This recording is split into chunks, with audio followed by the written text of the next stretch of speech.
welcome to Thirsty Smurfin' Thursday. Derek, it did sound like a 15-minute city. I don't know what ended up coming up from it. I think I listened to it in a podcast one time. You may be wondering what I'm talking about. If you missed the pre-show, we were talking about this. We have a couple business ideas. Telly Coleman is interested in starting a franchise for African Americans, and it's going to be a tanning salon for African Americans. And then we have two other iterations of businesses in that vein. One would be the Rogaine swimming pools, lazy rivers, that kind of a water park of sorts of Rogaine. And then we're going to do. Yep, and then we're going to do a hair removal program, but you have to have the level of body hair that would put you more closer genetically aligned to a chimpanzee than a human. So, for instance, Demay and I are incredibly hairy, and you can't even see my back skin. It's not even there. Yeah. So I think that would be ideal for us. In terms of like a marketing strategy there. We've got a little bit of everything to offer to everyone, right? So anyway, that was our game plan. That is our non-turf talk of the starting the pre-show's all about. I reckon. And this is what the pre-show's all about: life lessons, life discoveries, and any and everything in between. And don't forget, they're saying, well, isn't Telly a black guy? When's he going to open a tent? He's also Irish too. Don't forget that. Thought he was Native American, but we learned he was Irish thanks to some genetic testing and a Native American tattoo. Later, we got it all figured out. Maybe. I'm messing around. Okay, let's get this show on the road. Gentlemen, how in the hell are you doing tonight? We're going to go ahead and take a bet right now. What is the over under? I'm going to start it at 20 accounts by Spencer tonight. How many Spencer derivatives are we going to see in the show tonight? Over under 20. Wait, is that? No, I don't want to say that. That's mean. I won't say that. Never mind. Is IQ or what? I was going to say, I think it's going to be over that many accounts, and I think it will also be over 20 on the days that he has missed his meds. Yeah. Yes. We're probably up to a mandatory over 20 days at this point for medical. The oral route is no longer going to be. Yeah, the oral route is no longer going to work. We're going to have to go straight to rectal absorption at this point. Well, get these in the bloodstream quick. I know about depot injection antipsychotic, and this Matt, this is going to be fun because it's going to be like that time that Ray said cunt. A 3cc injection, 18 gauge needle. 18 gauge. Bend over, boy. Yeah. Right in. Dr. Ray at the house. I'd like to see Ray's bedside manner in the psych ward. I'm sure. Oh, man. That also needs to be part of the program. It was going to be a men's mental health clinic ran by Ray, who by the end of it, you will come out brand new. And the one thing I can promise you is that you'll never complain about anything ever again. No, you will leave there and be like, well, you know what? It really ain't that bad. Please don't make me go back. Guest of honor tonight, we have Brandyn Murray. So we went from Brandyn Murray of the Centipede group, but tonight we have Brandyn Murray, the spray applicator, is here, and I'm actually excited because you are a young blood in the applicator space as a professional applicator, right? And I'm interested to hear your transition into this space, kind of what your long-term goals are. What are some of the biggest takeaways that you've undergone over this last little bit that you've been so balls deep in it? Have you hit anything that you would consider a turning point at this point? Have you hit a roadblock that you would like to ask us about that gives you pause or concern about the future of your career in this industry? And we'll kind of touch on all of it tonight because I think it's interesting nonetheless. So We'll go ahead and get it kicked off. Brandon, tell us a little bit about yourself. Who are you? How old are you? Are you married? You got kids? Are you gay? That's okay too. Doesn't bother us. We're here for everyone. Sorry, welcome Brian everybody. Wayland. Sure. Yeah, Brian Wayland. We allow everyone. No, we don't teach specific the trans. Brian's just mad at the conversion therapy. Bad word for homosexual lawn care. We really are. We're good people here. I promise. We're good people. Anyway, Brandon, the floor is yours. What's up, everybody? It's good to see y'all again. Well, I am. How old am I? 29? Yeah, 29. I'm 29. I always have to guess. I don't remember. 29 years old. Live in South Georgia. As you said, I'm an applicator. I am working for a company. It's just me and another guy and the owner. We service. I don't know what our radius is. We have licenses in Florida and Georgia, so we do most of our business in Florida. Florida Georgia line. Yep. Baby, you a song you made me want to romance. Is that how that goes? We're literally like a stone throw away from the Florida line, so we hop back and forth. But yeah, it's been a journey thus far. I've learned a lot from y'all and learned a lot from shout out Illuminati, Agronomy, and Unicorn Tits. Learned a lot from them guys and Chad, who was on the show on Sunday, and the rest of them in there, and did a lot of university studies. And I never had an outlet. I always treated my own yard, Centipede. I never really had an outlet to do it as a job. I was currently like an assistant dog trainer on a plantation, and things kind of went up in the air, and I got nosedived into the agronomy side of things with grass, and my wife thought I was nuts. She still thinks I'm nuts, but yes. Reading university studies and listening to y'all on podcasts on a daily, and it just encaved me in this information that I always wanted more, and this company gave me an outlet to applicate, so that's where I'm at. I get to do that every day. It's hot as shit in South Georgia right now, but it is what it is.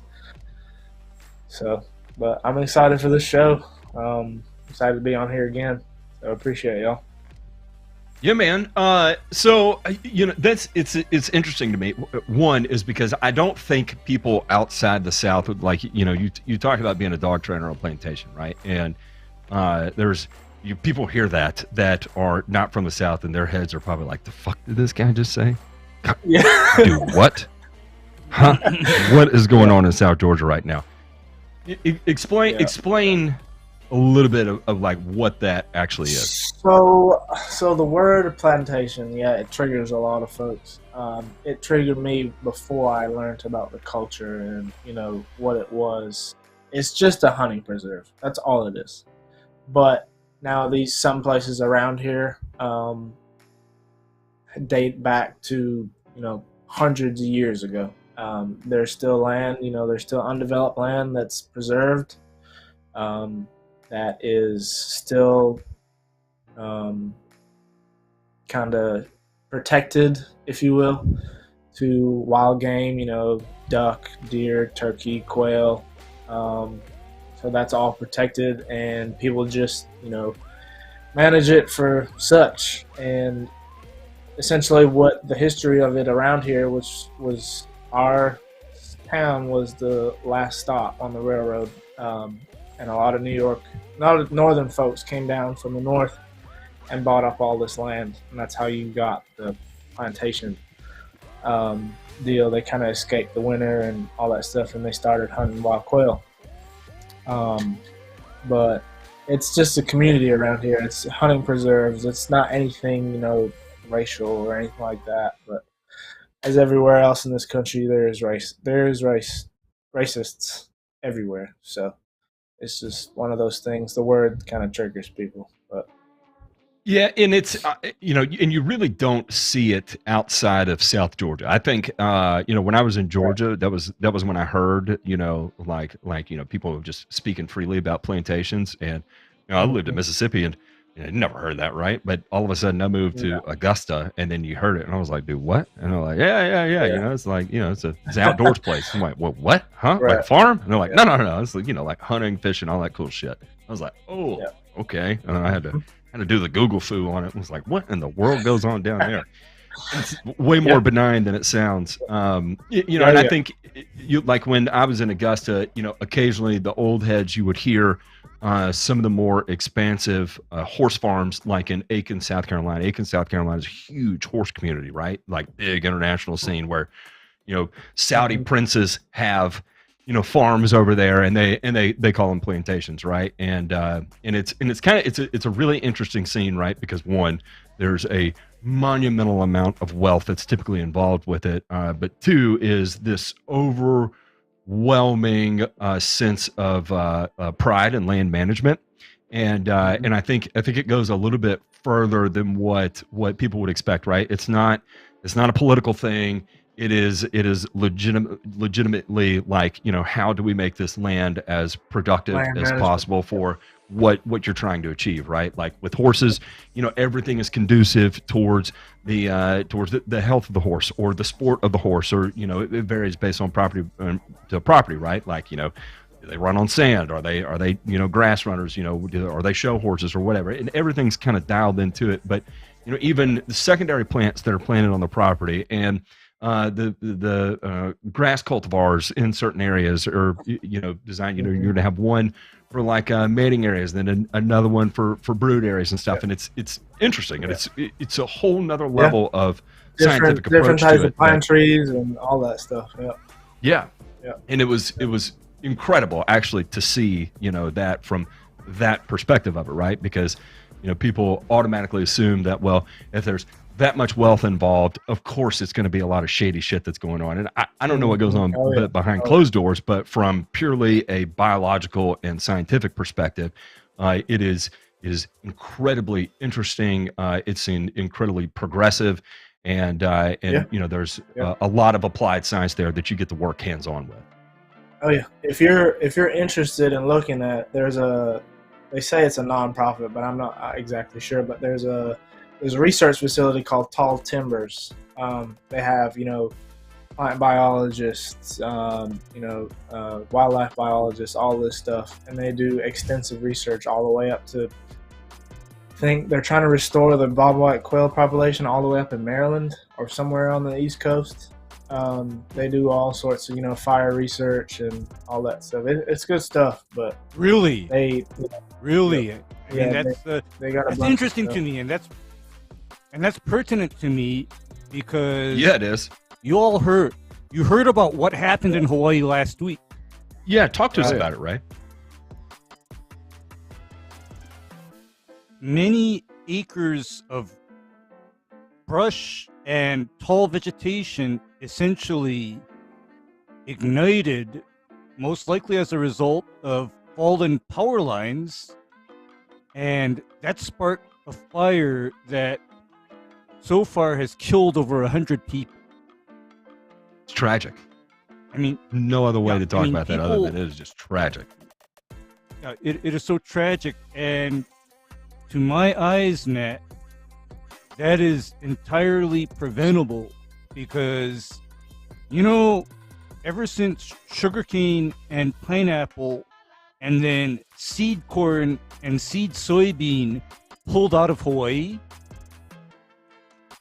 what was left behind was acres and acres of land that has done nothing but grow tall brush for the last 30 years.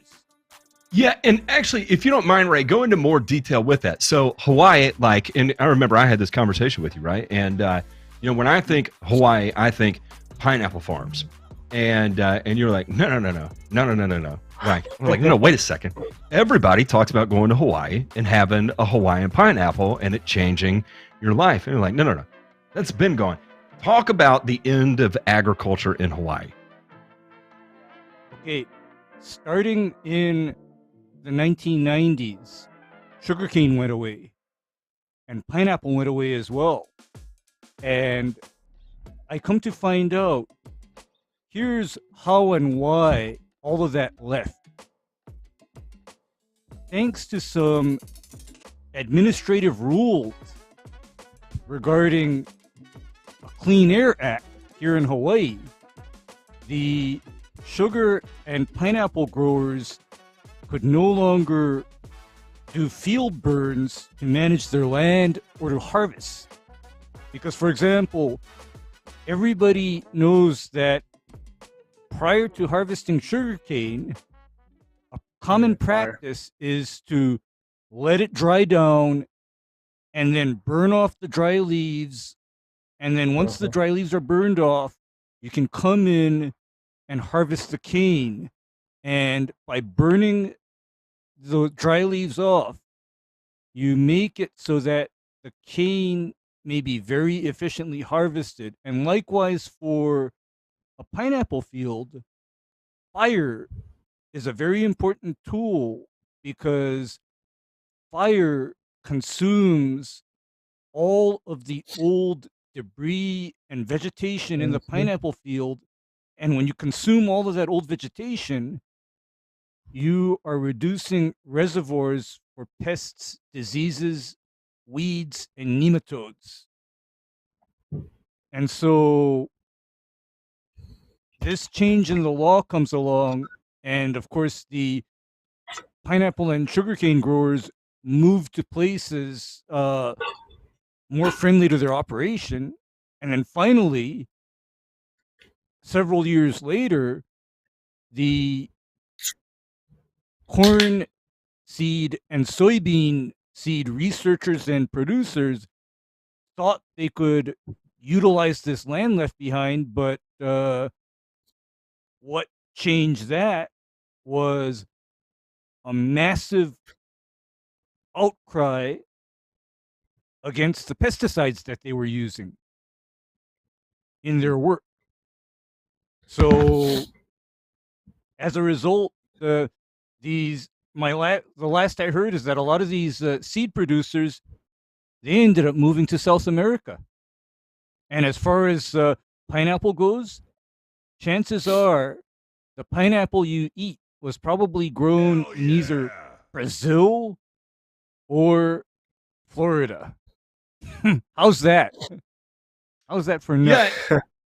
Yeah, it's interesting, and obviously, Ray is not in Maui, so that's why he's on here and safe, and not not subjected to the chaos that's over there. So thankfully, you're okay, Ray. I'm okay. Ray is good to go. And Murray, the end of the day, fire is important. Yes, A good You fire know what? is much better than a bad Fire, yeah, fire, Brandon, I consider is an important tool, and you know what? I use it rather regularly. You've heard me talk about how you prep during renovation, right? Right. What do? You do some glyphosate and other on the existing vegetation, dry it down, and then before you actually get into the mechanical parts of the renovation, burn off all of that trash and debris, incinerate it, get rid of it. It's gone. Murray, you made the leap into lawn care, right? Talk to us about what that has been like. Like versus where you started, and then like 3 months into it. Was it what you expected? What was different about it? Well, when I first jumped into applying every day for a job, it was what I thought it was going to be. I was super excited to get up in the morning and get my route and figure out, okay, this yard needs this or this yard don't need that, and kind of just the whole deal of getting there and kind of figuring out your entire day.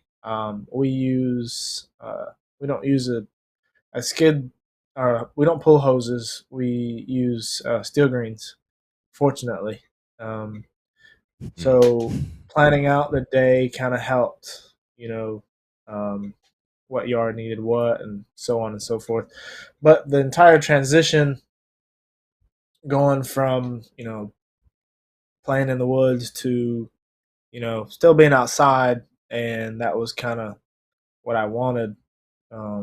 It was a good transition, and I still feel from the first day I started to I feel today, and I'm about 9, 10 months into it, 12 months, about a year. So I still feel the same way. I'm excited to get up in the morning. Sometimes not so excited because of the sun, but it's good. It's been great. But it's just part of it, being outside and being spraying grass, ferting and squirting, I guess you could say.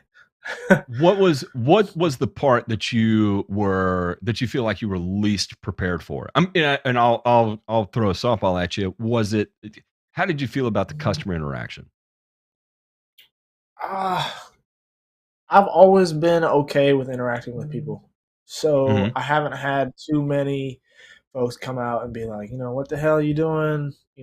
Why does my yard look like this? And I haven't had that many, but I can mitigate to a reasonable conversation with people if they do that. I'm not one to get super heated unless you push a button. Well, that's very rare. I'm a pretty calm, level-headed person, but um, it's been all right. It hasn't been too confrontational, I guess you would say.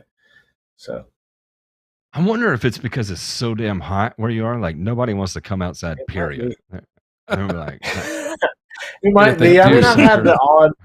I've had the 3 odd pounds per questions. Like I've had the odd question. Like this lady in a cul-de-sac the other week. She's like, "Why is my zoysia patchy?" And I was like, "Look up. You have a black walnut tree, and the shade canopy is over the patchy area." And I was like, "That's your issue." I was like, but people were like, "Oh, I don't need to cut my tree down, yada yada yada, and this and that." So, but it's been good. Speaking Yeah. of black walnuts, so black walnuts are in the conversation of allelepathy. Now, I don't know if the alleles are have a negative consequence on zoysia grass. Ray, you could probably speak to this.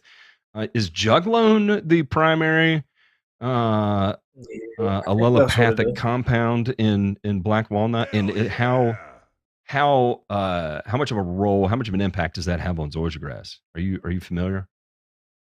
I'm familiar, and I can tell you that a lot of your allelopathic plants, that they tend to be a lot of times selective towards broadleaf plants.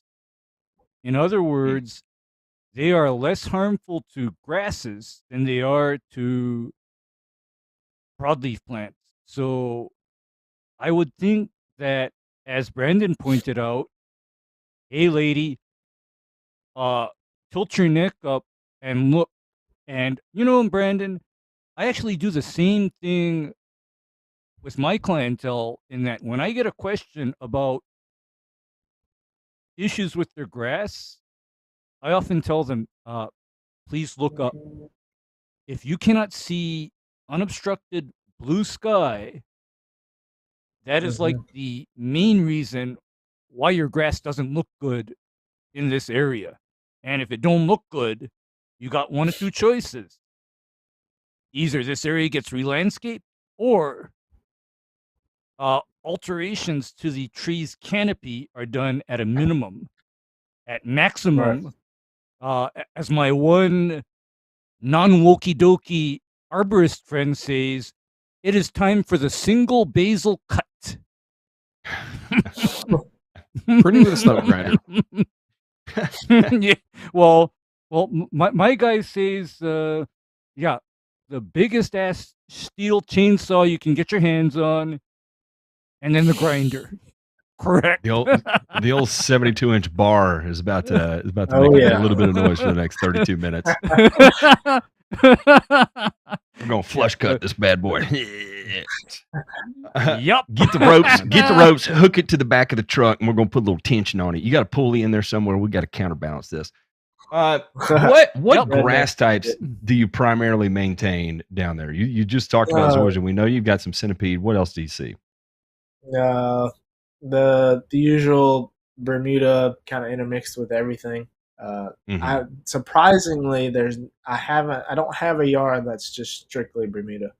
A lot of folks around here think that Bermuda is still a weed, unfortunately. Wow. But Wow. it's predominantly I'd say predominantly St. Augustine and Centipede. And Interesting. if you go into the higher end neighborhoods, it's Zalzia. So but, That man, I'm yeah, sorry. I know it hurts me too. Ah, I that I is think it's because there's so many people that have like a yard service. You know, they come in like once a week or twice a week. I think it's just that factor that they think if oh, I'm on my Bermuda, it turns brown. You know, well, yeah, I don't yeah, mow yeah, once a yeah, week yeah, and it yeah. won't turn brown. So there's that. Yeah, what a shame because how much easier would your job be Oh, if you had significantly more Bermuda grass? right? Oh, it'd be so easy. But yeah, So it's what I just heard you say too is that you had to talk the lady down a little bit by looking upright. Um, diagnostics because all right, so you took care of your own lawn, then you transitioned your own lawn from centipede to Bermuda grass, and you grew in what Yukon. Yukon? Okay. Yeah, So Yukon. Yep. that's a whole process in and of itself. And like you said, you buried yourself into it, right? You went full throttle, Yeah. balls to the wall. Yep. I'm gonna figure this out. From the diagnostic standpoint of being out in the field and like seeing a lot of the shit that you read about, but up and close and personal, what do you feel like you were prepared for it? Or like did the textbook or pictures that you saw on the internet serve justice, or was there a lot of like while you're out there looking just kind of like I'm gonna guess and based on what I'm thinking of the time of the year and then start flipping through until something looks right to me? What was that You kind of mean like? like identifying the turf types? Is that what you mean? No, like disease or pest issues, Oh, yeah. that shit, or even cultural Uh, issues like cutting too short or letting it needle out and yeah. dry down too much, all that shit. Right. I mean, it was just a combination of everything, really. Reading and talking to uh, the guys on the group chat.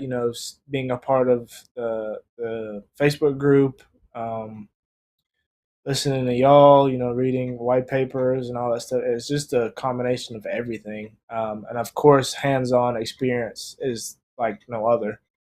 Uh, but it was, I think being hands on helps a lot because you can only see so much from a picture. You know what I mean? You can only do so much from a piece of paper in front of you or a book or whatever.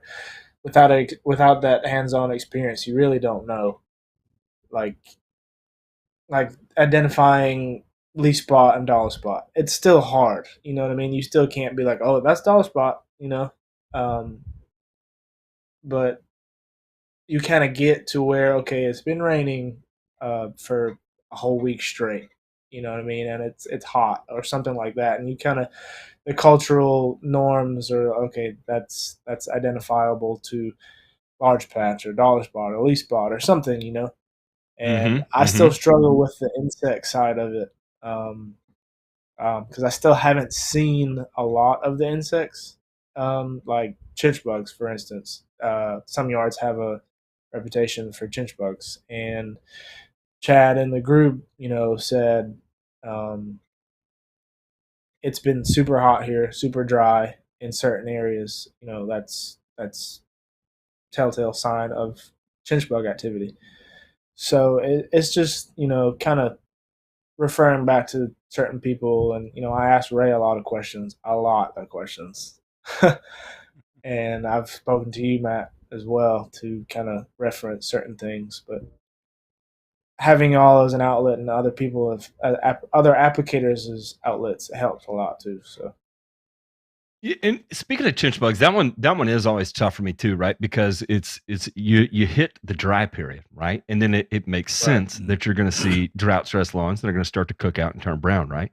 And you pull up and you see it, and you're like, drought stress, lady, turn your damn irrigation on, or whatever is going on in your head, and then you dig down in it, and you're like, ground's wet. What's going on here? Or you misdiagnose, you just miss it altogether, and then you get a phone call a week later, and they're like, it has moved from my driveway all the way around every hard surface on my property, and the circle is encroaching in on itself. You're like, what? And then you go out there and look, and then you do the soap flush or whatever, and then a bunch of diamondbacks, would come to the surface, and you're like, holy shit, it's chinch bugs. And I'll never forget that. I watched St. Augustine lawn. I was just on it, and it was actually a fungicide application that I was doing, and I noticed a little bit of burn on the edges, right? What I thought was born. One of the things that stood out to me is that it was a little bit orange, and I was like, it's a little bit orange, but it's hot as hell and it's dry. It's probably where the irrigation head is missing, right? And then I made my fungicide application. Literally a week later, I got a call, and I'm like, man, my yard is dying. Like, you got to come look at this. And I did, and it was amazing. Like, literally every hard surface. So you had the sidewalk at the front, and then all along the driveway, and then the walkway going up to the house from the driveway up to the front. I mean, it was like perfectly encased right there, and then 6 feet in, and I was like, God Almighty! Like, and then when I first saw it again the second time, I'm like, his irrigation system is really fucked. And for shits and giggles, I did a soap flush, and then that was when I saw them all come to the surface, and I was like, oh my God, it's chinch bugs. And then I remember, reading then, and it was like, hard surfaces, hot, dry weather, you're going to see them move from hard surfaces inwards. And I was like, oh my God, it's a textbook perfect example of chinch bugs. That's amazing. That I just, Matt, I was so happy. I'm going to tell you that my worst chinch bug experience involved a guy with a St. Augustine grass lawn in Honolulu, and his lawn was the corner lot in one of those neighborhoods with concrete and sidewalks everywhere. And of course, this guy didn't help me out because he wanted to keep the irrigation down to like less than what the grass actually needed. And at that time, it was legal for homeowners to buy and apply chlorpyrifos granules. Oh, little Dursban granules, huh? Yeah. Dursban Shake G. them out a little shake. Dursban G. Smells awesome, by the way. Yeah, it smells fabulous. And you do that shit every month without thinking about it, you will give rise to essentially superbug. I mean, I had nightmares about chinch bug, for example, because but I did get the upper hand on it. No, the chat, love my lawn. That's Derek always has a comment. That's funny. Yep. I mean, so I got the upper hand, but then I ended up going into that lawn with the trident. You busted something that's now. What did you apply for chinch bugs? Turcam. And here I'm going to make this point for people that are out there too, especially if you're in the South. Good luck with bifenthrin if you think bifenthrin is going to solve your chinch bug problem. That is it doesn't work in the North either. I can tell you that. Oh, really? Double food. Double food. If it ain't working in the North, you sure ain't going to get shit in the South. So hang it up. Reach for something else. What do y'all typically spray? Yeah, clothanidin. Can't mess with that. Oh man, Arena, right? Yeah, Arena. Arena. Arena. You do Arena. Good, Mhm. because I personally have not applied arena, but that's what I hear is the gold standard. So, well, but Let's see. You could do what is the one I'm thinking of? You talk for a second, right? Name off some other options, and I'll does the try to use Celeprint have Actually- any? It's on the label. It's Mm. not super great. Tetrino, tetrahydropinyl, which is out now, has a little bit better activity on it, but not awesome. The Looks a little diamides are bit- okay. they're Yeah. okay-ish. You know, it seems to be that the standard for knockdown of chinch bugs is what I started doing once I started seeing bifenthrin resistant chinch bug here in Hawaii is Yeah. Dilox 420. I mean, You need a drench but you got it. or Drench, yes, Brandon. It's a drench, and understand something about Dialox in that Dialox works fast, but Dialox also dissipates Leaves extremely fast. So Yeah. if I'm going to have to apply Dialox to anybody's lawn, it is always paired with Arena. I always pair it and send both. Yeah. Yeah. Get the textbook out. Yeah. Permethrin at the time was when bifenthrin stopped working. When I was in Georgia, we made the switch over to permethrin, and that was typically very effective of a switch. Occasionally, I would have to use my tree shrub tank that may or may not have had some residual acephate in the tank too. So Mm. that may or may Ooh. not have, you Some can smell it at acephate. least. I'll say that. Yeah. And and don't anybody out there, do not spray acephate on your lawn. It's incredibly smelly. And it's an organophosphate. Your wife will look, kick you out of the house. Guaranteed. yes. Don't even store it in your garage. You will not be able to park in your garage unless you're okay with that odor. And it is unlike any odor you've ever smelled. Me personally, it didn't bother me. But again, another one of those things that I haven't been an applicator now for 5 years, and I still do not get bit by mosquitoes. And I don't know what's going on. I did up until I was an applicator, and since then, I'm telling you, I can go out wherever you want me to go. I can go into the jungles. My parents are in Navarre Beach, Florida, surrounded by woods, and my wife is outside. In 2 seconds, she'll have 23 mosquito bites. I don't get bit ever anywhere. No Yeah. CMs don't bother me. Nothing bites me anymore. It's amazing.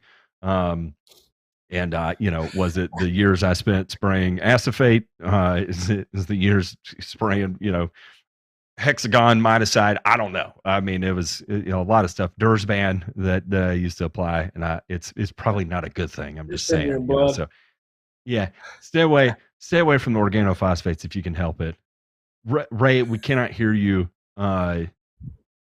Double check your mic. I see the incoming signal on your mic, but it's not actually translating to Now, us. I will say, I think was it you? I think you told me about acephate, and I bought the little what's that? It's in a little bag, a little not a Little- Ziploc bag, but it's in like a little gold. Yeah, I forget the name. I think it's like 7-Up or something. And I opened it, and I was just like, "Oh my god!" And I think I texted you, and I said, "This shit smells like acephate." And then when I get my trailer for work, he had it in the jug form. I think I had like one too many that night before, and I walked to my trailer. I was like, "Nope, we're not doing this today." And I threw it as far as I could. I was like, "Nope, I'm done." It's like, "Nope, if I have to ever spray that shit again, I'm quitting immediately." It is it's it's effective, especially for trees and shrubs, right? Like if you have to reach for an Yeah. insecticide in trees and shrubs, I did like Mhm. going for it, especially when I learned to stop using imidacloprid. And Yeah. I want to put this out there for people too. Like one of the things that I noticed, this is purely anecdotal, and then I ended up finding a little bit of research on the topic that as I Still can't hear used you.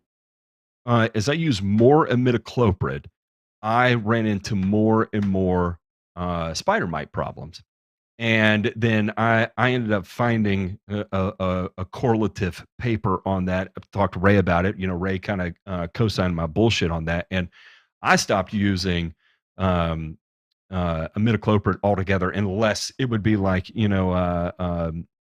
a drench for something really obvious, like a crepe myrtle, bark scale or something Right. like that, right? Yeah. And that became very effective. But as far as like throwing it into the tank to get systemic control of whatever on my tree shrub applications, no.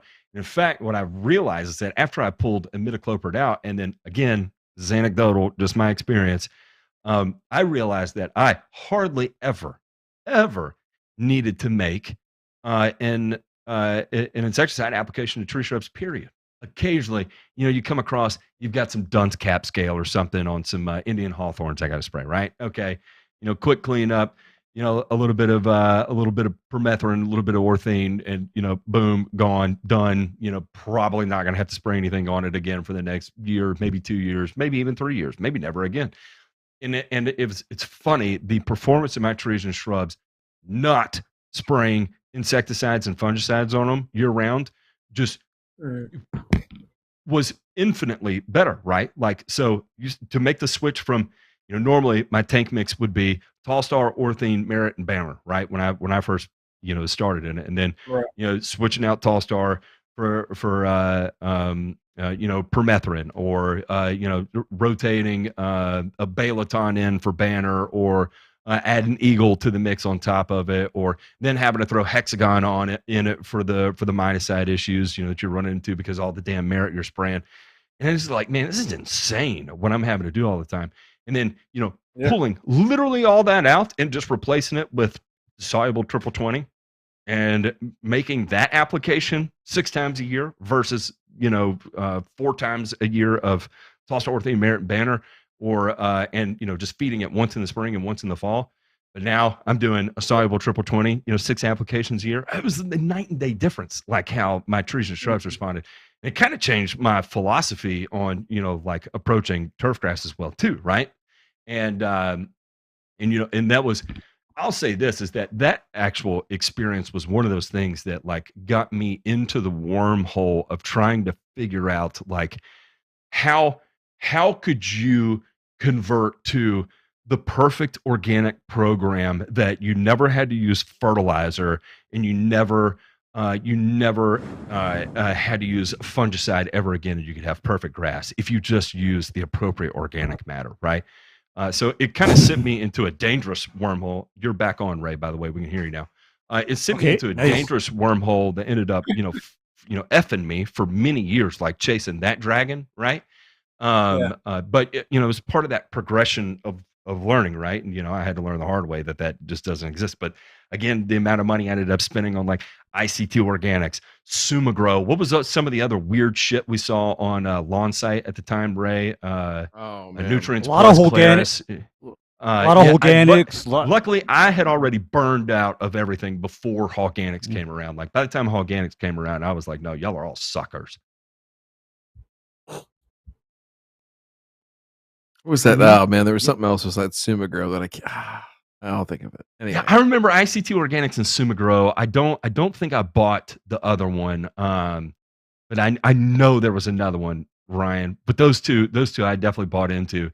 And with ICT Organics, it was the big, the plants, plant rhizobacteria something, and it was like SAR elicitor, but it was like the organic version, right? And I was like, oh man, it's literally an organic SAR elicitor. Like this is the secret. And it was pitched like you use this in place of a fungicide.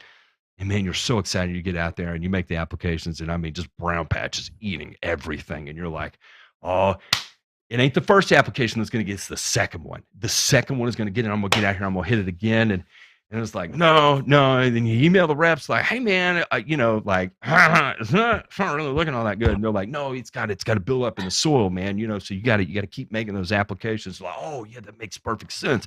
It's got to build up. You got to get all those microbes in there working and breaking everything down. And then it's going to work for you, right? It's got to do the work to work for you. And just keep applying it, man. And you apply again. And then, you're like, man, this is crazy. Then you take like 13 cancels in a weekend and you're like, all right, I've had enough. I'm going to try again next year. I'm going to fire up the Zoxystrobin and Propiconazole, and I'm going to go save the rest of my customers. Fear and loathing in Knoxville. Yeah. Has it ever occurred to you at that time that maybe this organic hocus pocus was creating more problems than it solved? No, it took a long time for that to set in. And let me tell you why. This is a lot of that false sense of security I got from it too, was also in Augusta. That was also my first time dealing with Centipede in St. Augustine, right? And the number of times I would misdiagnose something as disease and then apply something organic to it, and then it rebounded and grew beautifully. And I was like, see, there's something here. You've just got to hit the magic and it's going to happen. Never occurring to me at the time, right? That like, maybe I misdiagnosed it. Maybe I'm the problem and I'm assigning the victory to the wrong, I'm assigning the victory to the wrong thing. And, this was, golly, what was it called? There was a product, and it was like compost top dress, Earthworks, 101 compost in a spray or something like that, right? And it was like these water soluble packets or something, and you drop that in, and man, you get out there and light up a zoysia lawn with it, and it goes from a period of dry weather, and then you get a couple rains on it, and it just explodes, and you're like, holy shit, man. You go back into the office and you find the new guy, and you corner the new guy in the office, and you're like, dude, you have no idea what I just discovered. Holy shit. And then I'm calling corporate, and I'm like, man, y'all, holy shit. Send me a blank check, because we are about to buy this company. We are going to buy this company because I just unlocked the holy grail of grass products. And then that company turned into golfcourseLawnAcademy.com. Then it became Miramichi. No, there's still, I think is the Earthworks brand still out there? Or did that go to, I keep saying Earthworks. I don't think it was. I think it was a division that ended up being bought by Lebanon, if I recall correctly. Do you remember what I'm talking about, Ray? It was like a 101 pack. Or was it Roots? Yes. Roots had one. Roots was it was distributed by Site One, and yes, you're right. I think they were. It still is. Maybe I think one. Yeah, it's a Roots 101 soluble biostimulant in a plastic packet, and you know what?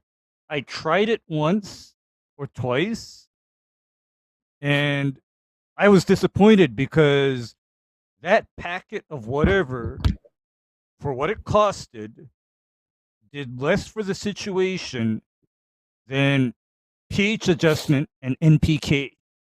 I was bummed. Products, was it? Growth products made their own stuff. Oh, growth products made their own stuff.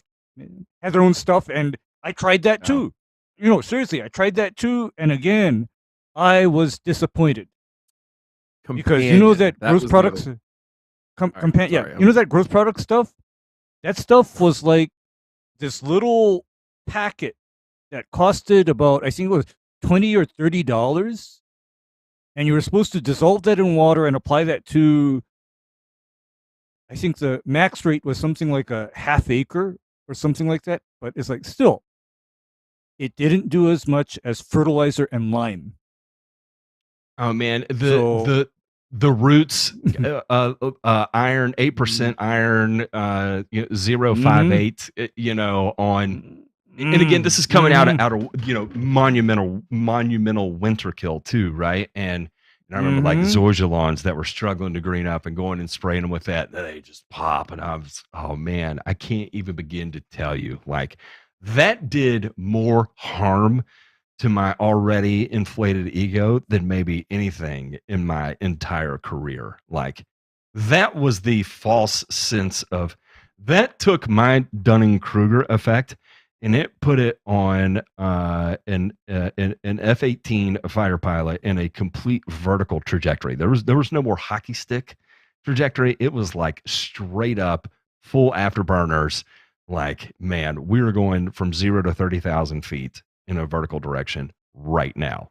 It was bad. But yeah, man, the roots line from I'm seeing Lebanon like did a roots, lot. Terp T bloom booster, Terp T microbe charge. Man, it's humic, it's sea kelp, it's vitamins, right? And at the time, don't get me wrong, man, I was using all kinds of Super Thrive on grass. I mean, oh man, any and everything of like the magic sauce, dude. I was so into the magic sauce. Like I was gonna crack That was me when code I first got into of the turf with magic sauce. I mean, shit. It took a long time for me to get past that. Matt, guess how long I've been using triple 20 on turf grass? Guess how long I've been using triple 20 on it? Since '86, I'm gonna guess. Correct. Since I was born in since the 1980s. No, since the 1980s, Matt. And all of the hocus pocus and whatever has not stood up to NPK over time in terms of cost or actual agronomic benefit. And I'm talking about agronomic benefit in varied situations. And the only time that triple 20 has failed me is I applied that to somebody's turf grass and they actually had a pH issue. Their Bermuda lawn was sitting at a pH 5. So, Nice. wait, no, Brandon, that was diagnostic because I then got the results of their soil test back and I saw that pH 5 on their soil test report and I said, yup, we need lime. A lot of lime. But, a week or two after that lime went down, the grass started turning green.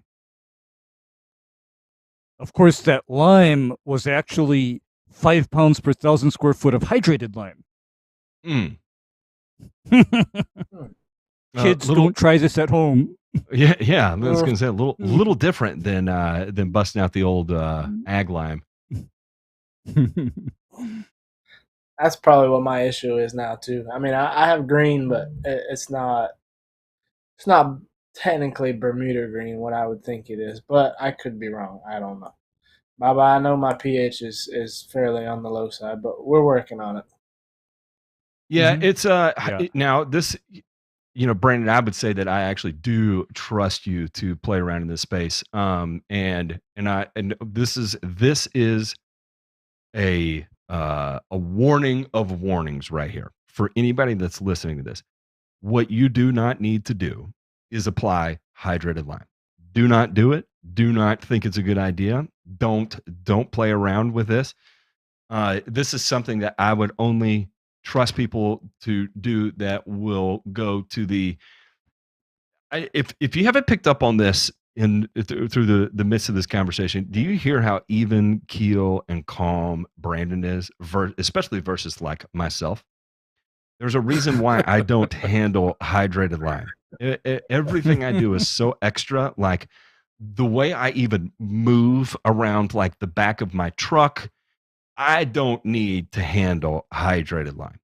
At work, there's a reason why I don't use sulfuric acid anymore, right? Like, and it's an important part of a lot of the things I do, and I don't do it anymore. I had to get a 000 non-corrosive 0 pH acid to keep around the office in the event I need it, because I don't need to melt my skin off or my clothes off. And, I could never have nitric acid around my office the way I knock shit over and stuff.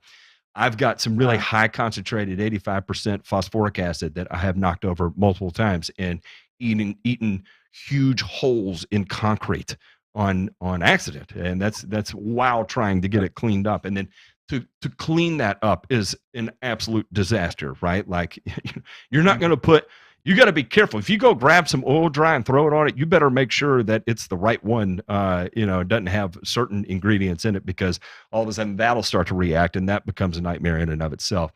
Brandon is calm enough that in the event you wanted to tackle this, Ray, talk to us about using hydrated lime as a rapid way to bring up soil pH, and pay special attention to the care of PPE and handling safety protocols that would be required in order to do that safely. Okay, first of all, we are talking about creating a suspension of hydrated lime in 1 pound of hydrated per 5 gallons of water. And you may, and this is highly recommended, you may add 4 ounces of xanthan gum per 100 gallons of water to help that hydrated lime stay in suspension in your skid sprayer. However, this is what I consider necessary PPE, especially when mixing and loading this mixture. Chem-resistant apron, long sleeves, elbow-length gloves, chem-resistant footwear, long pants, and a full face shield. Here is why. Okay? Hydrated lime is also used to take the hair off of animal hides. It'll do the same damn thing to you. And hydrated lime in contact with your skin will start to peel off layers of your intact live skin as well. Mm-hmm. And heaven help you if it gets in your eyes. So, does anybody still want to proceed with hydrated lime after knowing all of this? I don't. Yeah, because the alternative is to go find some finely ground lime that's been ground down to a minimum of, say, 100 mesh, that has then been bound and prilled into spreadable pellets, and then you go apply that as your pH correction. It might not work as fast as hydrated lime, but it is not nearly as hazardous to deal with. Okay? Because, again, hydrated lime is just one of those nasty, nasty things, and it's amazing how, you don't think much of it because it's sold in a 50-pound bag in the hardware store next to the concrete a lot of times. But that is hydrated lime, and yes, you may possibly dissolve a body in it. Oh my God. Death talk. Yeah, we hit it tonight. In case you were afraid we weren't, don't be afraid. Yeah, that on your bingo card. We got there. I-25. Add that to the bingo. Death talk. Do you think that's where Yardbrow will hide his? Oh fuck! Oh God! I shouldn't have done that. That was terrible. Hide your kids. Hide your wife. They are sexually assaulting everybody out here. Anyway, where were we? So anyway, hydrated lime. Again, if that's something you want to play around with, Brandon, we've been shooting this shit a whole lot. Yes, I don't know why. We just were. Talk to us. You came on. You're a guest of honor. What do you want to talk about? What can we help you with? Is there anything we can help you with? We'll turn this over to you. Oh man, I don't really. I'm just on here to learn from y'all and what y'all have to say. I don't really. I'm ill prepared, just to say the least. I literally No. just sent J Pink pictures and all that stuff tonight before y'all came on. So I don't have anything specific I want to talk about, but I mean, we can go into, what the Centipede transition to Bermuda if that's something y'all would be interested in. I sent a bunch of pictures Definitely. to J Pink, so Yeah. we can Yep. go from. Yep. Let's take a look at that. J Pink, if you're around, feel free to start throwing those up. Now, poor J Pink is going to look at these pictures and be like, I have no idea what a centipede, and I have no idea. I'm sure at this point he could recognize Bermuda, but I think they're in It's all chronological weed to me. order. they're They're in all- chronological order. I mean, kind of. They're numbered. Okay. Yeah. See, it's perfect. Right. Right. Right. Fun. Anyway, we will get those pulled up. Yeah, that is, I understand the desire to do that. Under no circumstances whatsoever would I ever intentionally have an entire lawn of centipede ever again. Would I keep a little small area just to fuck around and find out? For sure. I did have fun killing it, and it was really interesting to take many different approaches to try to alter the aesthetic of it, right? And that was something at the time in my youth, and first job is like real manager, right? That Yeah. and I think that kind of fed the ego thing of like trying to crack the code of grass, right? Like was just being satisfied with the aesthetic of centipede altogether, right? Because it is just a naturally yellow grass, and so I could not wrap my Right. mind around the need to let it look lime when Bermuda could just be so aesthetically dark green, and it was Right. how can I manipulate it to be that dark green, and you just can't do that sustainably, but you can start to play around with growth regulators and stuff, and funny rates of iron to get that to happen. But in reality, what most people need to do is just go ahead and transition it over to Bermuda. Sorry, J Pink, you had it thrown up, and then I kept I talking. had but that. if So you- that picture, we'll let him that talk. right there is I forget what day, but that might be a few weeks into the kill. Mm-hmm. After I think it was 8 ounces to 1,000 of 41% of glyphosate, and these are the same thing. But I don't have in-ground irrigation, as you can tell, and I was watering the crap out of it.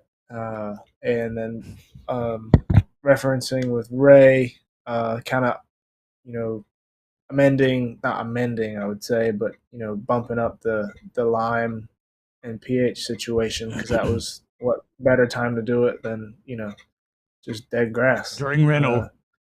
During Reno. right. Yep. So we kind of, I forget how many pounds you said in total it needed at the time, but I know I threw down an insane amount. So right there, my centipede lawn was right at 495 area. So I have a lot pH to work with. Yeah, pH. Yeah. Yeah. I think to this day I've maybe put probably over 300 pounds, maybe. So, and my latest soil test came up with, I think we moved it about 0.5. So, Getting there. Getting there. Yeah, it's getting there. So the amount of lime that it took to move 0.5 was an insane amount. But I'm just gonna do fall and before green up.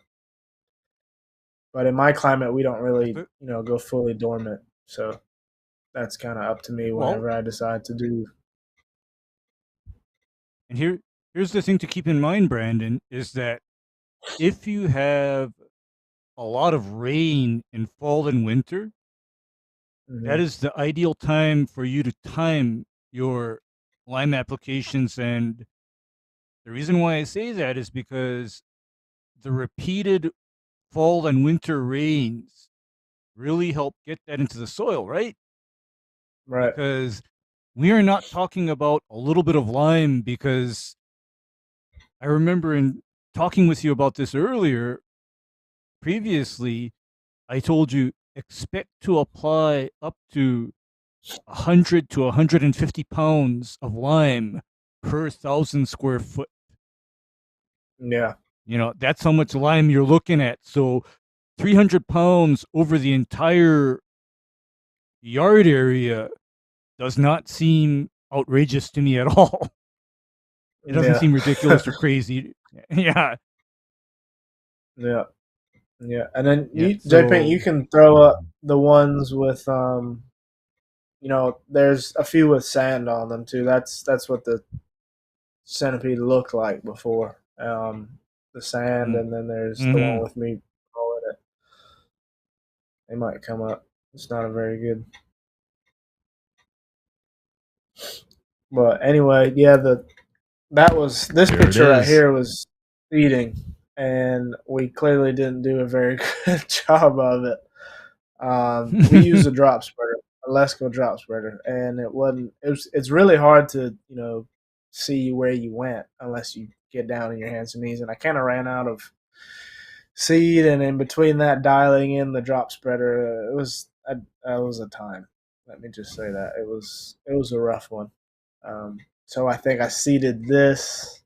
It was, let me see, it was July 13th was the day of seeding, and then that picture was no, June 13th. I'm sorry, June 13th, and that picture was July 4th. So we got some stuff coming up here and there, but like I said, we missed a bunch of areas. And I was still dealing with, as you can see, there's trees everywhere. On the left, there's a big tree on the left side of the driveway, right beside that pole that I later had removed, and then the trees to the right that need to be removed still. But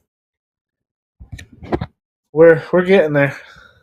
It's a never-ending labor of love. Keep progressing through these pictures, because I know it undergoes more drastic movement here. Dramatic changes. Yeah. Oh yeah. What was going through your head right here? Like, did you feel good about everything at this point, or were you like, absolutely not? I was like, what the fuck did I do? I can't remember. There was a couple people that were doing Bermuda grow-ins there, and I can't remember if I told you to chill out, like be okay with it, or maybe it was even pre getting into it. I was like, you told me, several times you hate it. Yeah. You told me initially, like, be okay with with looking at dog shit, basically. And be okay with mowing weeds, and be okay with it being patchy and looking weird and all sorts of stuff. I mean, when I started mowing it, I was mowing with a push reel at the time, and it was one of those shitty push Husqvarna reels. It was turning yellow because the bed knife contact wasn't enough, and the blades weren't sharp, and yada yada yada, and this and that. And I was just like, what the fuck am I doing? I was like, my wife's gonna kick me out of the damn house. I freaking killed a nice yard for this shit, and I was totally second guessing myself.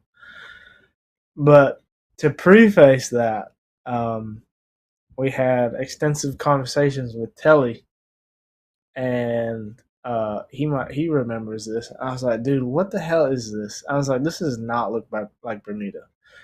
I was like, it says Bermuda on the freaking 3-packs that we got. It says Yukon Bermuda seed I think it was from Hancock or something, I believe. And I said, okay, what's up with this? And I think I sent you a picture of it, Ray. And yes.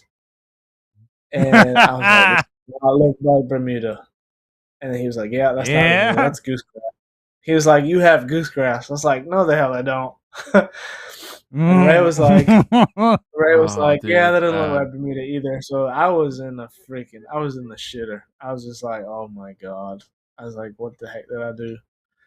And yeah, it was a bad few weeks. And then I went through the email cycle with Hancock and all this stuff, and they were like, "Oh well, that looks great," and that's Bermuda and this and that. And I was just like, I don't know what the hell to think. So it was good. And then eventually we started seeing some, runners here and there. I was like, okay. And it started tillering out.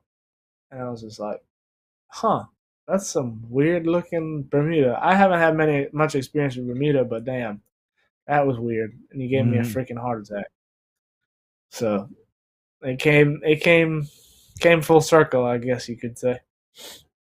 But and then I think I sent J Pink some pictures of. I know they're not in order, J Pink, so I apologize for that. But yeah, so now it's going good. But I removed a bunch of trees. That big tree on the left hand side that kind of helped a lot. That helped a lot, and you can kind of tell the difference in a few days and between growth and all that stuff. I'm still sun struggling towards the house. Ooh. And you can see those areas right there with the driveway and all that stuff that doesn't get much of sun. So, but that picture was. Go ahead, Matt. Sorry. No, I was just gonna say, like, I think every Bermuda grass from seed grow in, you go through like the 5 stages of grief, right? And I'll say this, that even Yeah. I've never done a sprig job with any of the newer cultivars of Bermuda, but I'll say that the very first sprig job with Bermuda I did too. I mean, it was literally, it was the 5 stages of grief, and it was, I mean, like, at a certain point, the panic is so Yeah. overwhelming that you literally want to walk away and be like, I never want to Yeah. do this job ever again. A funny story is, I um I was so convinced that our sprig job had failed that I got on the phone with, and I think we got it from Mid 10 Turf at the time, and was screaming that none of my fairways are coming in. They're all ruined. The time to harvest that you got it to my place, because they got it there early in the morning, so I knew, and it's like 2.5 hours, 3 hour drive from where they are to where I am, so I knew that it was probably harvested the night before, right? And I'm like, no man, Right. it took too long, and none of these are going to take. This is going to sound terrible.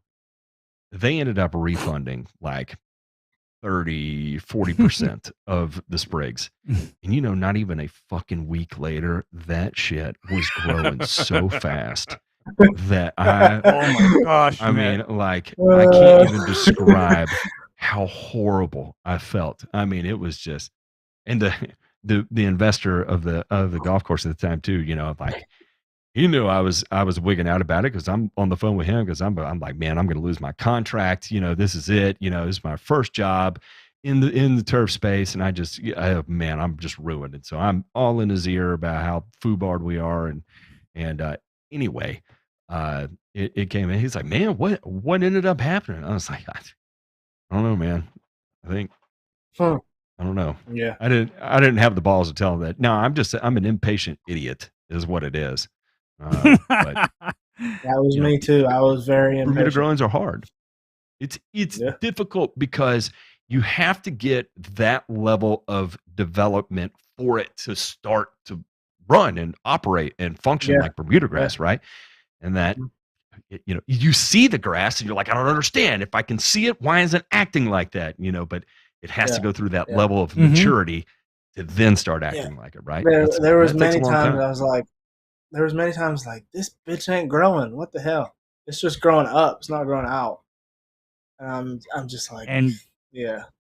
yeah, But and that was when I told you, okay, start mowing it low, and you know, why dealing with a Bermuda growing doesn't bug me out or freak me out very much. Hmm. It is because the first, I want to say, 15 years of me being in the industry, I had to oversee zoysia grow-ins from sprigs. Ugh. Ooh. God. Ooh. I'd And rather watch a coconut tree and grow.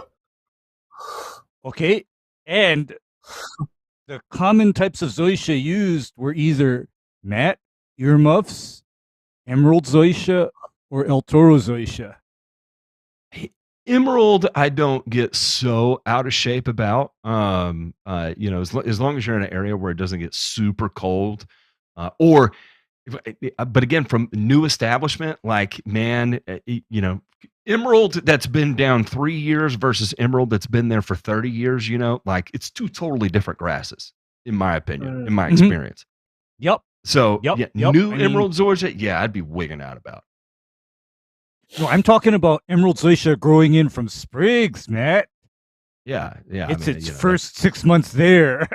I mean, I'd be First 6 months there, I'd and have shit. to add shit to in the my underwear. fun, and to add to the fun, you know, it never failed that people would want their lawn installed in December or January.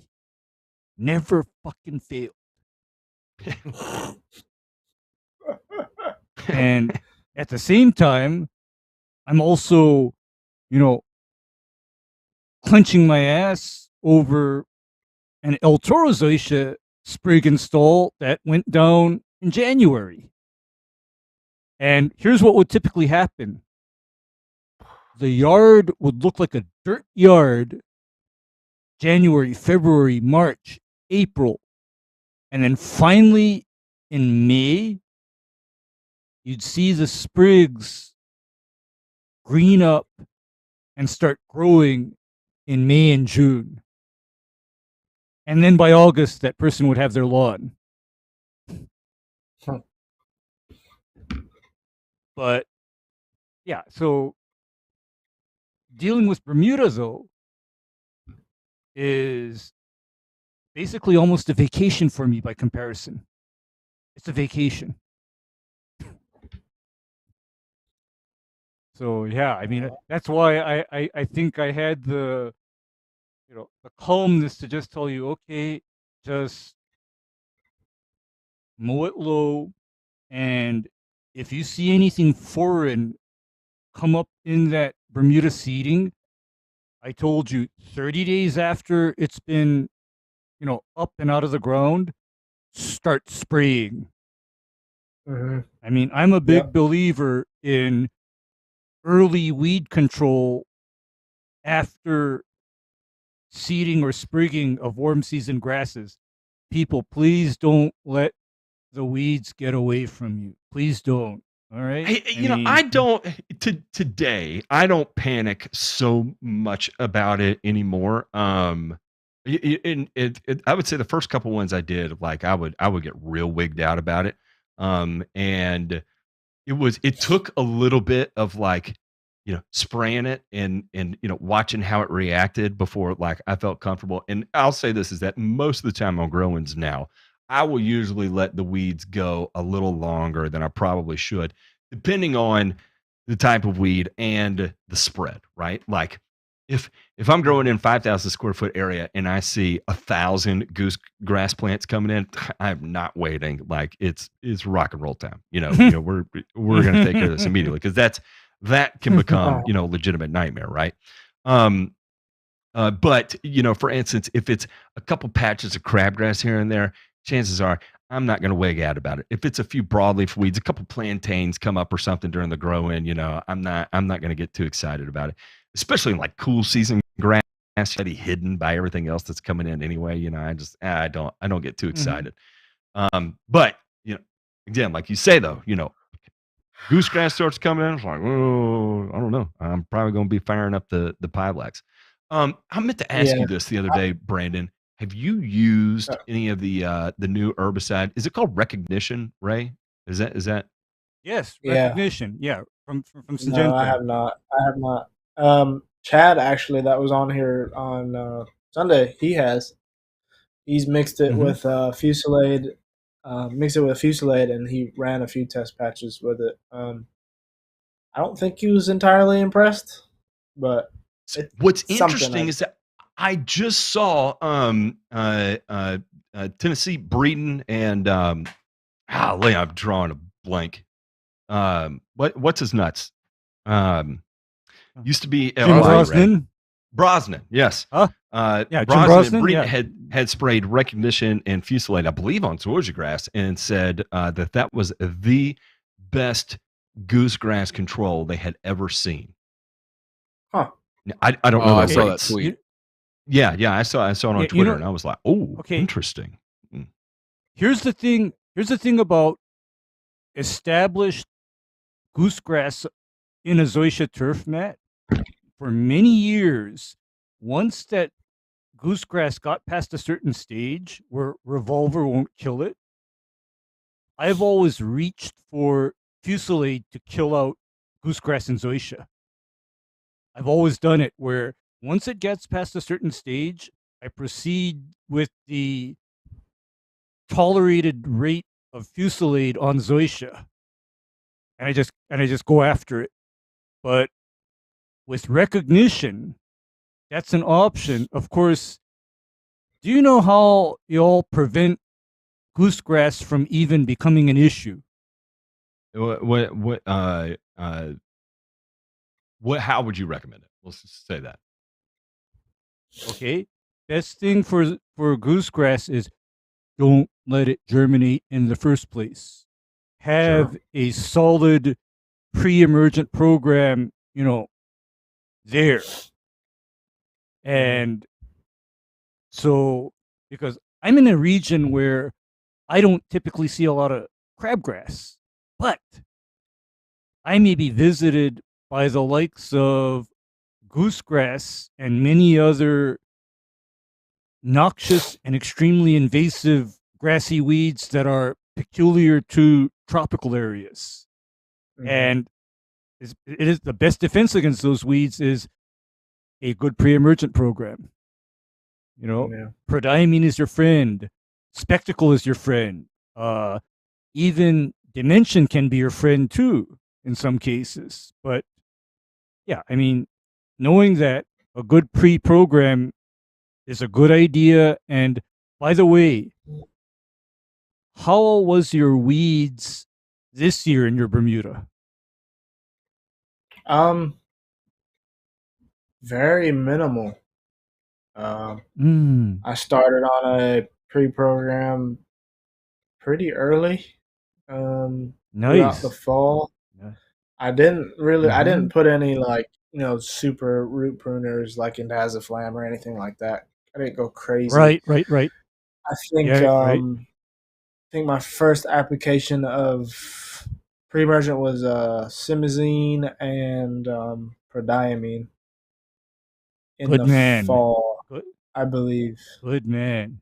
Right. Um, and then and then it was I think it was 90 days after that I switched to dithiopure and pennant magnum just to be Ha, yeah.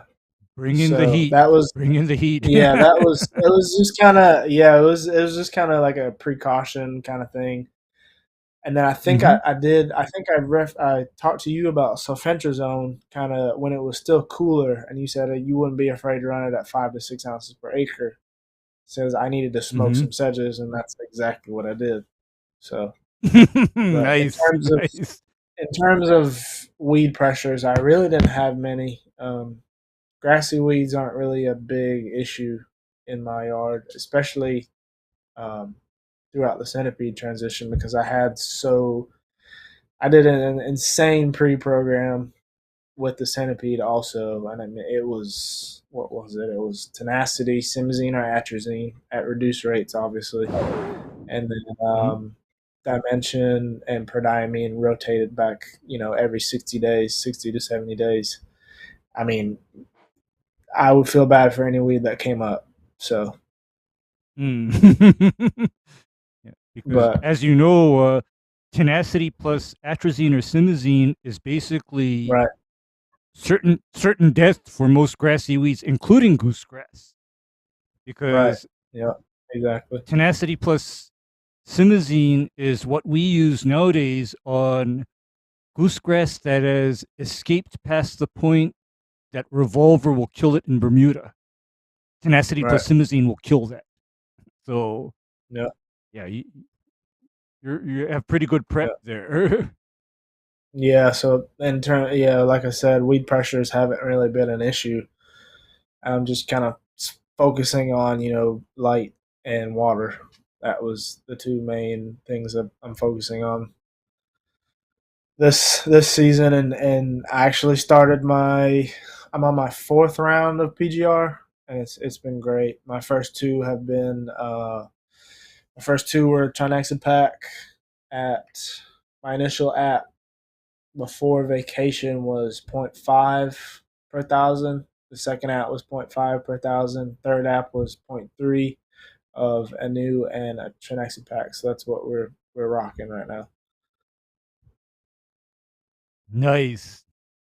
So I yeah, I I saw Chad commented in the chat there, and he said recognition plus fusilier would go to on goosegrass and Bermuda, but oh did yeah, not control spurge or dollarweed very well.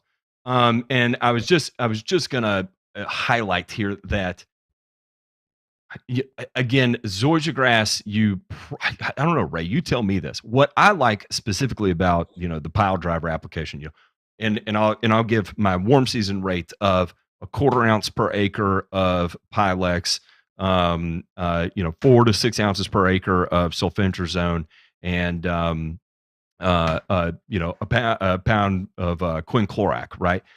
That is Mhm. so broad spectrum of control. You've got sedge control, you got goosegrass control, crabgrass control. I mean, it's very effective at what you. So for a cleanup app in Bermuda, you're okay. However, Mhm. whole different sensitivity ball game in zoysia grass. I've never run that on zoysia grass. Can you run that on zoysia?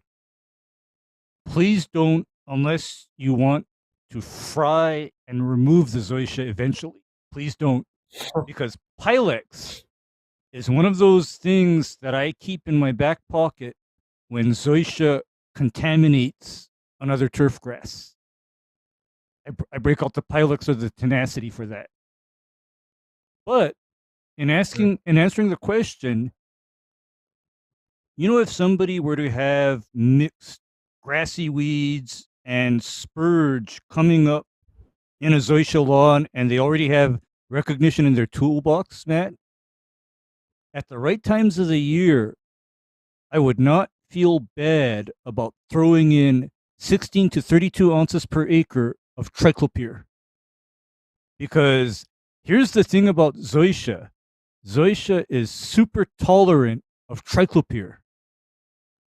It does not injure the zoysia at rates that the zoysia can tolerate. And in fact, triclopyr is typically what I'm applying to zoysia lawns here between, say, December through April for cleanup of broadleaf weeds.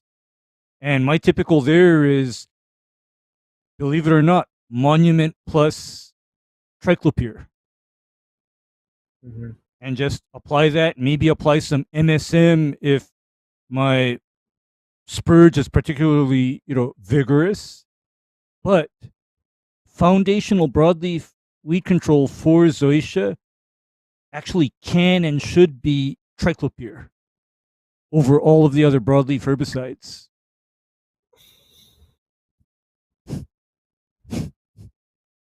Mm-hmm. Mm-hmm. The Mm-hmm. sorry, I kind of have a lot going on in the background here. One, I'm going to get this out of the way. Travis Shaddix is going to be joining the Discord. That's going to be exciting. So Ooh, All right. thank you. Oh, yeah. get to pick around in his mind and see what kind of cool research that he's aware of, or at least past stuff. And then Coven commented about touching on foliar plus granular nitrogen applications. I really oversimplified it for him. I said, it's a factor of preference. One, it's easier to control rate with liquid. It's also easier to burn the grass with liquid. And I want to make this clear is that nitrogen is one of the inputs that is the easiest to get into the plant. If you are struggling to get nitrogen into the plant, like there's a much bigger issue that's outstanding, right? Like you have a pH of 4.8 or, on the opposite end of the spectrum, right? Nitrogen is very, very easy to get into the plant. So pick your poison, whatever's easier. It's hard to apply a granular at, say you're using urea 46.0. It's hard to apply urea as a granular at, and you want to apply a quarter pound of nitrogen. How are you going to apply a quarter pound of urea per 1,000 square feet, right? Or a half pound of urea per 1,000 square feet as a granular? You're probably not, unless you have the finest of fine material, but it's already so hygroscopic that you're not going to be able to spread that. So it would be easier in that instance to just dissolve it and then spray it, right? Mhm. So, say you want to apply ammonium sulfate, right? Well, ammonium sulfate, how low can you go with it? Well, if you've got spray grade that is a really, really fine material, yeah, you could probably spread that at a pound per 1,000, no problem. Get a quarter pound to bend down or a fifth of a pound, and call it good, right? But if you don't have that, right, say you've got granular, maybe 3 pounds per 1,000 would be as low as you can go, maybe 2.5 pounds per 1,000. So now you're right around a half pound of N per 1,000 square feet is about as low as you can go in perfect conditions. So anyway, getting that out of the way. I sent J Pink the soil test too, if y'all want to look at it. Yes, yeah, I want to see this. Oh, okay, yeah, we've got this in our chat right here. Okay. Yeah, so this was my current pounds per acre. test. Yeah. Yeah. So this is my current soil test. Oh wow. I don't think I've ever seen calcium at 270 parts per million. So if I recall correctly, I believe the MLSN on calcium is 330. Am I right or wrong about that? It's higher than that. Is it? Here, let me. I'm gonna pull it up because I have it my saved. memory is but I shot. don't know where. 331 parts per million calcium is the MLSN low. You are below the MLSN for calcium. Okay. How now? I think I remember you asking me about calcium nitrate. Yep. Did you apply How calcium invisible. nitrate? Nope, I did not because I didn't want to interfere with uptake of anything else.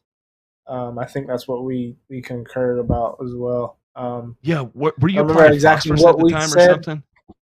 Yes, that's what it was because I know I Uh-huh. need my phosphorus needed to come up, and I think that's what it was. I didn't want to hinder that, so I didn't go with the calcium nitrate. Yeah. So Before, go ahead. Oh, I was just going to say, are you on the lime train now that you're coming to the end of the season? Not yet. I will be because when we stay warm here, pretty past Halloween, into November. Not like 90-degree warm, but I mean we're above 75-degree soil temperature, so I'm just kind of waiting on that to kind of go down. It'll probably be mid to late November until I start liming, unless you say otherwise. I don't know. No, Best. I want to ask a favor from you, if you don't mind. And this is so extra, and I feel ridiculous doing this. I'm accustomed to extra. leave a section alone as a check, and mark it out. Leave it alone as a check. Leave another one alone, and only apply calcium nitrate to it, and then apply lime across the rest of it. and I'm curious what that looks like coming out of dormancy next year. And yeah, and then as it fully goes. I can do that because I have a section that's my like Oak Hill rough area.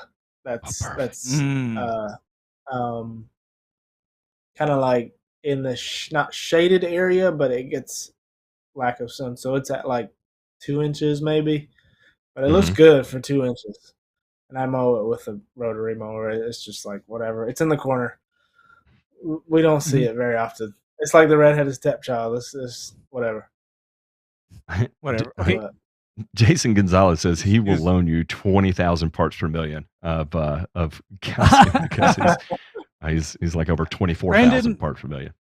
Yeah, because Brandon, I think we had a conversation as well about how in cases where somebody has a low soil pH and low calcium, my preferred end source actually switches from AMS to cal nitrate.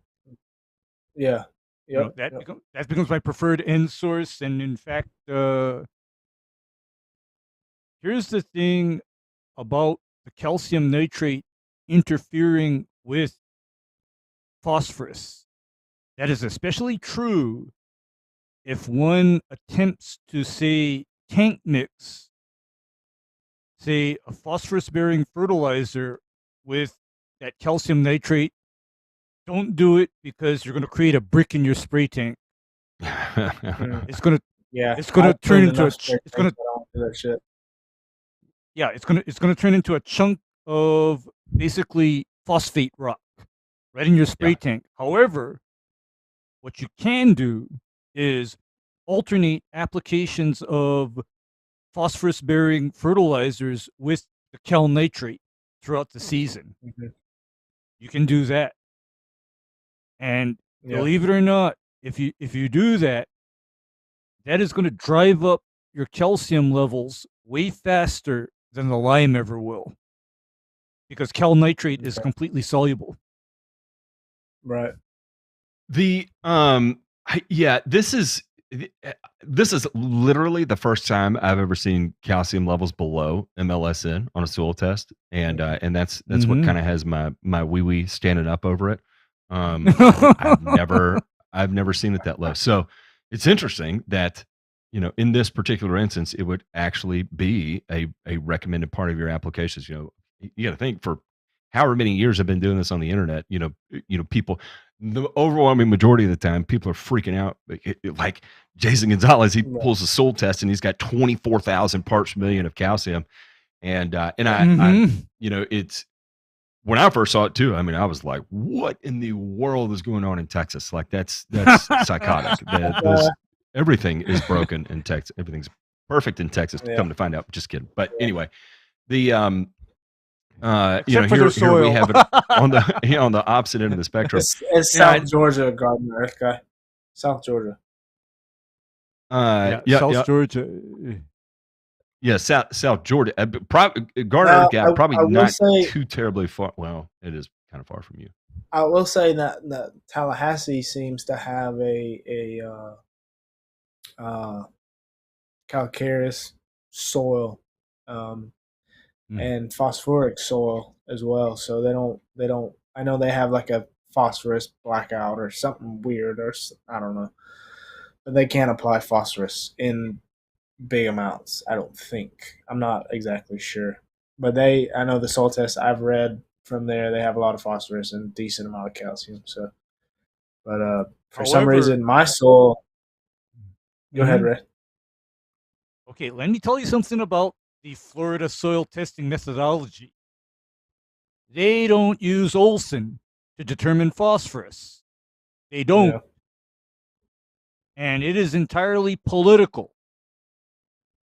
Because here's the reality of high calcium soils and phosphorus levels.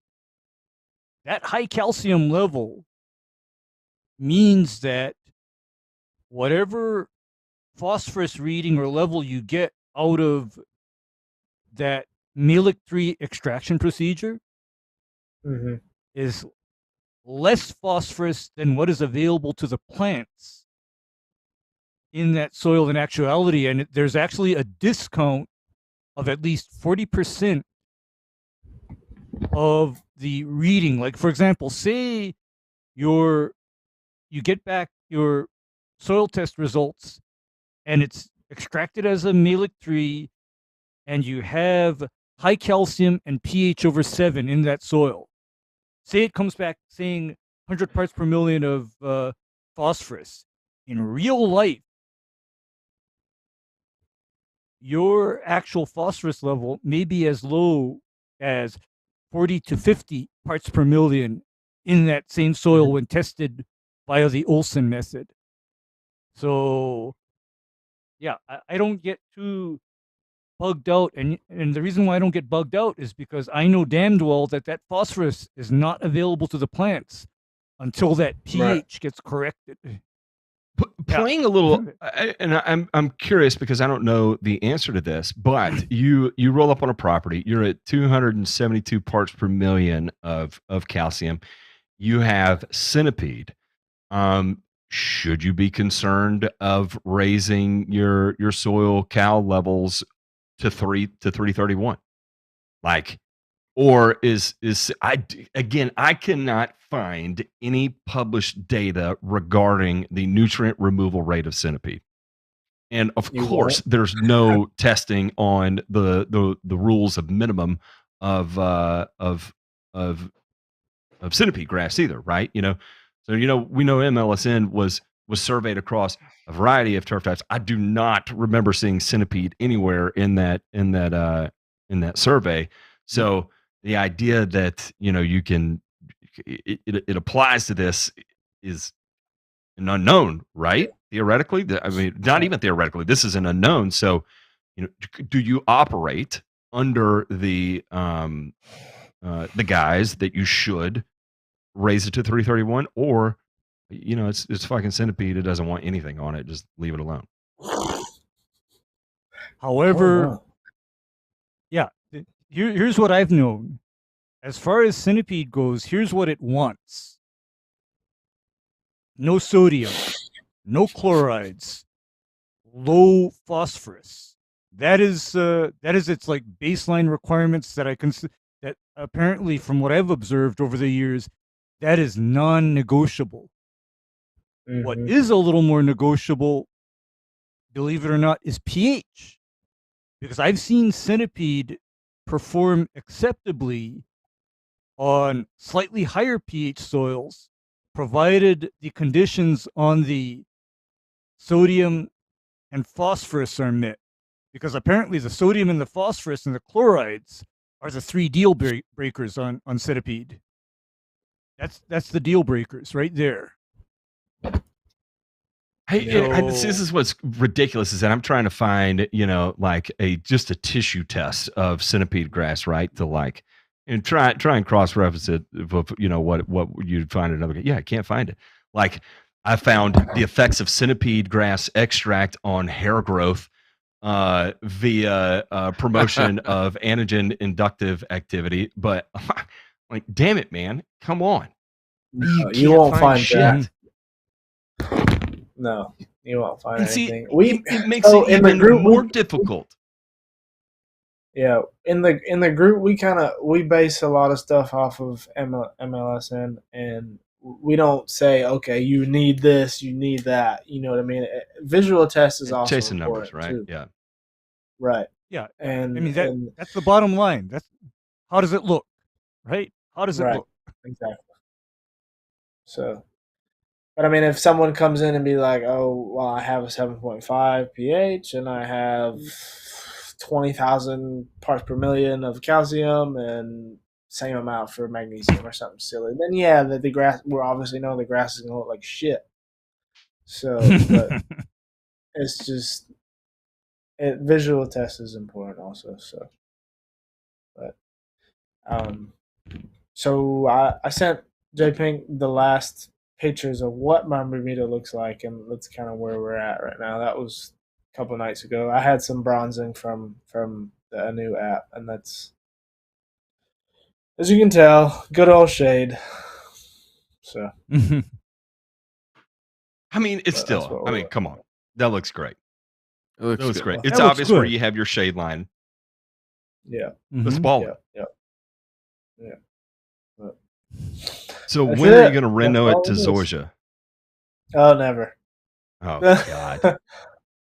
Never. I actually, so to the left of that picture, I actually has some. You can't see that in that picture, but to the left of it, there's like a little grass patch that I cut out, and I got in contact with the local super at a course in Tallahassee, and they were redoing their greens to prism zosia, and they had Mhm. some scrap. They had some scrap.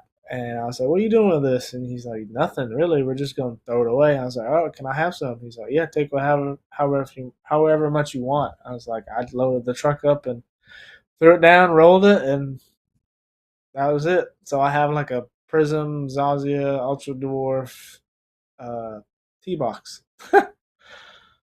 This is totally There you go. extra.